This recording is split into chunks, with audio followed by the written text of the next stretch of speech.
Hello guys! Ayan, so kakagising ko nga lang, nagising nga ako, may delivery. Dumating na! Ayan, nag-order ako ng Dubai Chewy Cookie. Dubai Chewy Cookie sa TikTok. Ayan, nakakuha yan. May nakaamoy na bata. Naamoy ng isang bata. Hindi ko naamoy, narinig ko. Narinig? Hindi daw niya naamoy. Hindi niya naamoy, narinig niya. Ano yan? Magkano yan? Dubai Cookie? Dalawa na siya guys. Mag-isa tayo? Excuse me, dalawa na siya, 138 pesos. Isa lang, try, tikman muna natin. Wow, ano yan?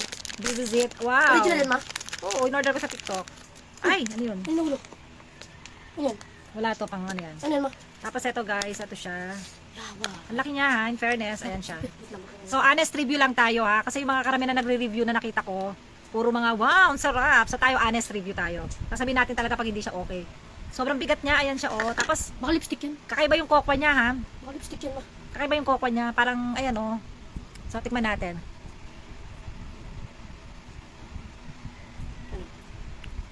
Honest review ah.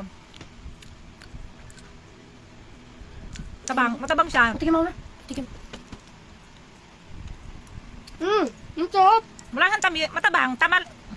Tikman mo muna, matataba na ka. Pwede mo na kain yung ano, yung palaman. Diba? Sarap, sarap. Ito sabi niya. Ang sarap. Tamis. Mm. Tamis. Hindi siya nakakasawa. Crunchy pa rin yung loob niya. Masarap. Parang ano? Tawag yan. Hindi siya ganun katamis talaga. Yung marshmallow niya, walang tamis eh. Ito, Parang avocado, no?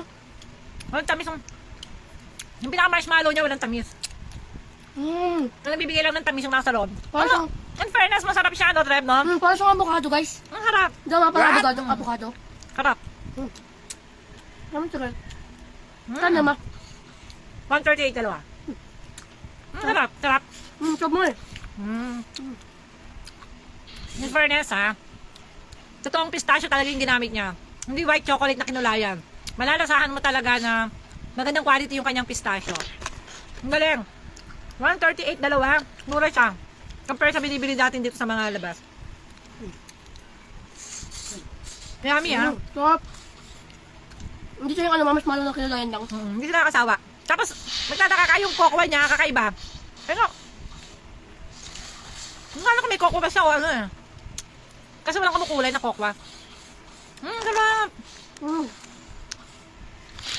Ito yung plastic niya oh. Sarap na, guys. Sarap. Ayan. Ang sarap. Huwag naman natin kainin yung isa, Trev. Masa? Huwag naman. Isa lang. Isa lang. Gusto na kainin ni Trevor ng isa. Ang sarap. Ano, ma? Sarap eh. Mag-order ulit ako. Ay, iba natin. Mag-order tayo ulit na. Sarap. Bakit dalawa lang, ma? Hindi. Parang ano siya, buy one take one. Parang ganun. Dalawa lang yan. Malaki. Okay naman. Sulit na. Ang sarap, no? Sulit na siya, guys. Sarap na, guys. Yummy. Ayan. Ilalagay ko yung ano niyan, yung link niyan sa yellow basket. Check nyo na lang. Honest review, masarap talaga. Hindi siya ganun katamis. Crunchy pa rin yung mga kunafa niya. Sa loob, crunchy pa din. Tapos, magandang quality yung ginamit niyang pistachio. Kasi yung mga natikman ko, ano eh, fake eh. Parang white chocolate, kinulayan lang nila ng green. Oo, promise. Ito, pistachio talaga. Lasa mo yung pistachio. Nandun yung lasa ng